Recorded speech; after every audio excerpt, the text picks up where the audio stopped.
Hello, bonjour. Aujourd'hui, je vais parler de Diana et de l'interview qu'elle a donnée il y a 30 ans, interview dans laquelle elle revient sur son mariage avec le prince Charles, elle parle de sa relation avec la reine d'Angleterre, elle parle de ses enfants et aussi de ses liaisons avec d'autres hommes. Donc pourquoi on parle de ça aujourd'hui? On parle de ça aujourd'hui parce que c'est intimement lié à l'attitude qu'avait adoptée l'intervieweur, c'est-à-dire aux techniques qu'avait utilisé l'intervieweur Martin Bashir pour obtenir cette interview-là. Il faut remettre dans le contexte, à l'époque, Diana ne s'entendait plus avec le prince Charles qui vivait séparément avec une autre femme. Le prince Charles lui-même qui avait fait une interview dans laquelle il déclarait qu'il avait trompé Diana, et ainsi de suite. Pour aussi expliquer les choses, donner sa version de l'histoire, Diana avait été convaincue par Bashir de faire l'interview, et pour ça, il avait falsifié certains relevés de compte en banque qui montraient que la famille royale payait un aide pour l'espionner, pour mentir sur son compte, pour donner des informations aux journalistes sur sa vie, sur ce qu'elle faisait, ainsi de suite. Donc c'est ce que Martin Bashir a dit à Diana. Diana qui à l'époque, bien avant l'interview,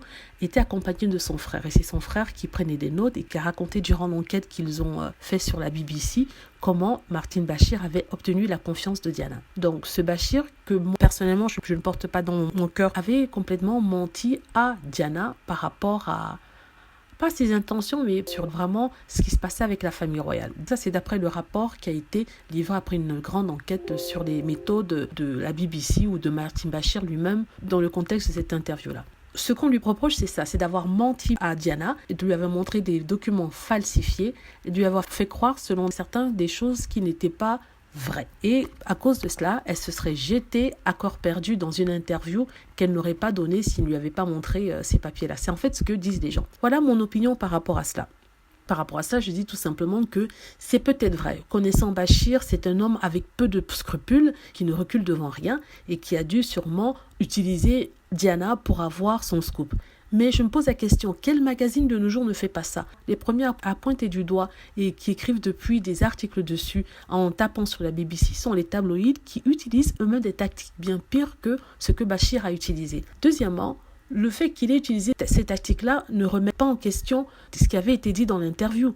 Quand Diana parle de la famille royale, elle parle en des termes assez durs. Quand elle parle de son mari, elle parle en des termes assez durs. Donc, elle dit ça parce qu'elle pense ce qu'elle dit. Ce n'est pas le fait que Martin Bashir lui ait montré les mauvais documents qui lui ont fait dire ces choses. Ces choses, elle le pensait bien avant. Elle a d'ailleurs réitéré quelques mois plus tard dans une autre interview et pour un livre qu'elle a donné à l'écrivain Andrew Morton et aussi à son coach de voix. Elle s'est confiée à lui. Si elle se confie à son coach de voix, c'est qu'à la base, elle est désespérée. Donc, elle voulait parler. Il a enregistré des conversations avec Diana qui parlait de Charles dans des termes très négatifs et très durs.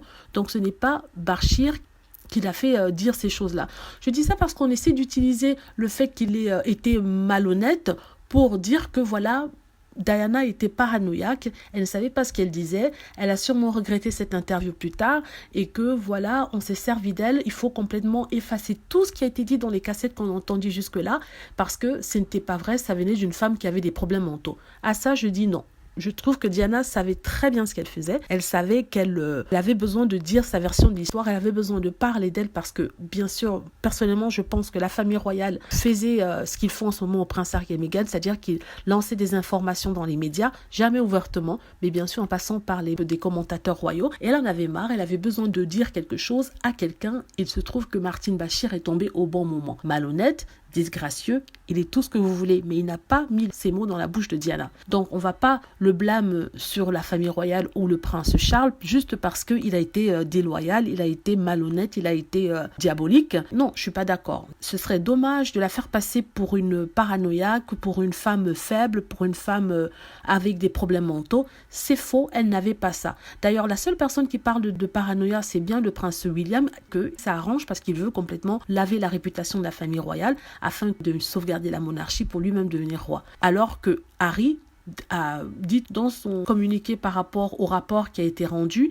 et toute cette affaire sur Martin Bashir, il a dit que les tactiques de Martin Bashir et de la presse en général ont précipité la fin de sa mère. Il n'a pas parlé de paranoïa, il n'a pas parlé du contenu des cassettes ou de l'interview. Il a dit tout simplement que ça a contribué à sa perte parce que, bien sûr, elle était poursuivie après ça et ça a rendu sa vie un enfer. Mais il n'a jamais dit que sa maman était paranoïaque, qu'elle était malade, qu'elle était mentalement affectée, comme par exemple le prince William veut nous faire croire dans son discours qu'il a fait suite aux révélations qui pleuvent en ce moment en Angleterre. C'est triste, c'est une triste affaire, c'est une triste histoire, mais c'est une histoire qui fait partie de l'histoire elle-même et qui explique beaucoup de choses quant à notre compréhension de la famille royale et des rapports avec celle-ci. Et surtout, ça montre à quel point la presse manipule les gens, ça montre à quel point Buckingham Palace manipule les gens et que la pauvre Diana n'avait aucune chance de s'en sortir parce que des deux côtés, elle était mentie et utilisée. Voilà, c'est bon de pointer le doigt. Encore, je le dis, je ne porte pas Martin Bashir dans mon cœur. C'est tout ce que vous voulez. C'est un journaliste de la pire espèce,